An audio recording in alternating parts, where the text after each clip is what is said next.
జై గోవిందా. చరణ్ వాళ్ళ నాన్న అమ్మకి ఒక్కడే అబ్బాయి, అల్లారు ముద్దుగా పెంచుతూ ఉంటారు. అయితే చరణ్కి చాలా కోపం ఎక్కువ. ఏ మాట అన్నా కూడా వెంటనే రియాక్ట్ అయిపోయి అక్కడున్న సామాన్లన్నీ ఇసిరిసి చిందరవందర చేసేస్తూ ఉంటాడు. వాడికి రోజులో చాలా టైం కోపం వచ్చేస్తూ ఉంటుంది. తన కోపం పోయాక ఇంట్లో చూసేసరికి మొత్తం అన్ని సామాన్లు ఇస్తుంటాడు. ఇల్లంతా గందరగోళంగా ఉంటుంది. తను చేసింది ఖచ్చితం కాదు, నేను రాంగ్గా నడుస్తున్నాను అనేది చరణ్కి అర్థమవుతూ ఉంటుంది.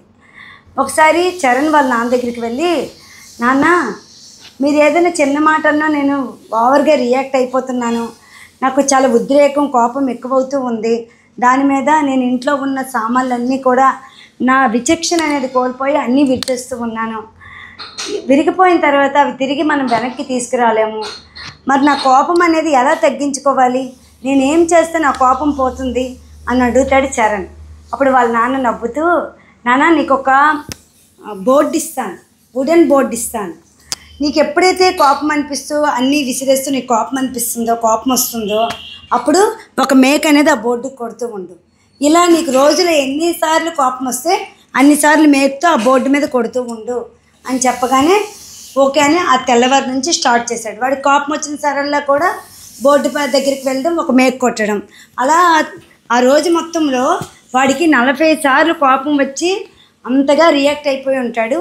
నైట్ చూసేసరికి నాకు ఒక రోజులో 40 సార్లు కోపం వచ్చిందా అంటే నాలో ఎంత బ్యాడ్ క్యారెక్టర్ ఉందా, మరి దీన్ని నేను ఎలా ఓవర్కమ్ చేయాలి అని అనుకున్నాడు.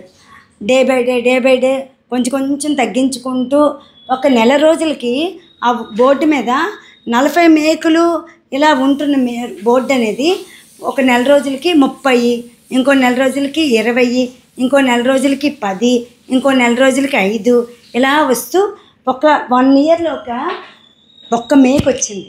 ఆ 1 ఇయర్ తర్వాత ఒక ఫ్యూ డేస్లోనే ఆ ఒక్క మేక్ కూడా రాకుండా ఉంది. చాలా ఆనందపడిపోయాడు. ఎగ్జైట్మెంట్తో వాళ్ళ నాన్న దగ్గరికి వెళ్ళాడు. నాన్న ఈరోజు ఒక్క కోపం కూడా నేను ఎవ్వరి మీద ప్రదర్శించలేదు, చాలా శాంతంగా ఉన్నాను. అమ్మ ఏమన్నా, టీచర్స్ ఏమన్నా, ఫ్రెండ్స్ ఏమన్నా అస్సలు నేను అల్లరి పెట్టలేదు, ఏం చేయలేదు, కామ్గా కూల్గా ఉన్నాను. నేను ఎంత మారిపోయాను కదా నాన్న అంటే వాళ్ళ నాన్న చాలా సంతోషిస్తాడు. సూపర్ నాన్న అంటాడు. అయితే ఈసారి నువ్వేం చేస్తావు తెలుసా, ఆ కోపంతో నువ్వు మేకులు కొట్టావు కదా, అవన్నీ కూడా ఆ బోర్డు నుంచి తీసివేయి అంటాడు. సరే అని కష్టంతో ఆ బోర్డులో ఉన్న మేకులన్నీ తీసేస్తాడు. అయితే ఇప్పుడు బోర్డు ఎలా ఉంది, ఫస్ట్ నీకు ఇచ్చినప్పుడు బోర్డు ఎలా ఉంది అంటే, ఫస్ట్ ఇచ్చినప్పుడు బోర్డు చాలా బాగుంది, ఇప్పుడు అన్ని కన్నాలతో అంటే చూడడానికి అసహ్యంగా ఉంది నాన్న అని చెప్తాడు. చూసావా, మనం కోపం అయిపోతాము, దాని తర్వాత ఆ పెయిన్ అనేది వాళ్ళ గుండెల్లో గుచ్చుకుంటుంది. ఆ గుచ్చుకున్నప్పుడు హోల్ అయిపోతుంది. అలా మన కోపం అయిన తర్వాత మనం కూల్గా ఉన్నా కూడా అవతల వాళ్ళ మనస్సు అనేది అలా తూట్లు పొడిచేసి ఉంటాం. కాబట్టి అది చాలా మనసును నొప్పించేటట్లు గాయాలు చేస్తుంటాం. అలాంటిది ఎప్పుడు చేయకూడదు నాన్న. ఎందుకంటే నీ కోపం అనేది మార్చుకున్నావు, కానీ అవతల వాళ్ళకి బాధ పెట్టావే, అది ఇలా ఉండిపోయి ఉంటుంది అంటే ఎలా నాన్న దాన్ని పోగొట్టుకోవాలి. అలా ఇప్పటి నుంచే నువ్వు మార్పు చెందుకుంటూ ఉంటే పరివర్తన అనేది నీలో వస్తే ఫ్యూచర్లో అందరికీ ఆనందాన్ని కలిగింపచేస్తావు. అందుకే నేను ఇలా చెప్పాను నాన్న అంటే, చాలా థ్యాంక్స్ నాన్న నన్ను ఇలా మార్చినందుకు అని నాన్నని హక్ చేసుకుంటాడు. చూసారా, మనం కూడా ఎన్నో సమయాల్లో అందరికీ కోపంతో వాళ్ళ మనసుని గాయాలు చేస్తుంటాం.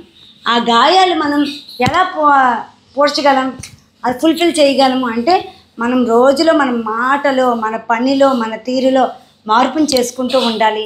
ఎవ్వరిపైన కూడా మాటలు ఇసరడం, కసురుకోవడం, వాళ్ళని తిట్టడం, హేళన చేయడం ఇలాంటివన్నీ మానుకుంటే దానికి మించిన జ్ఞానం అనేది ఇంకొకటి లేదు. ఎన్ని పుస్తకాలు చదివామా, ఎంతవరకు మెచ్యూర్డ్గా ఉన్నాము అనేదే మనం చూసుకోవాలి. నాకు 99 వచ్చింది, 80 వచ్చింది అనేది కాదు, మనం అందరితో ఎలా మెసులుతున్నాం అనేదే మన యొక్క పర్సంటేజ్. అది మనం ఖచ్చితంగా ఫాలో అవ్వాలి. జై గోవిందా.